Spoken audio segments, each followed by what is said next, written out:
Официально сорвался бой казахстанского чемпиона за титул WBC.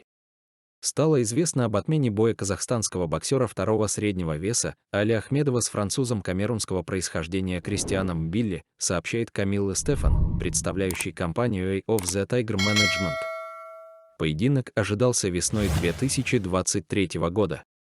Мы слишком долго ждали боя Али Ахмедова, номера 5 рейтинга WBC против нашего тигра Кристиана Мбилли, занимающего второе место. Мы теряем надежду и, к сожалению, ищем другого соперника. Мы так хотели подарить этот бой болельщикам. Но это был не финальный бой на вылет, написал промоутер в Твиттер.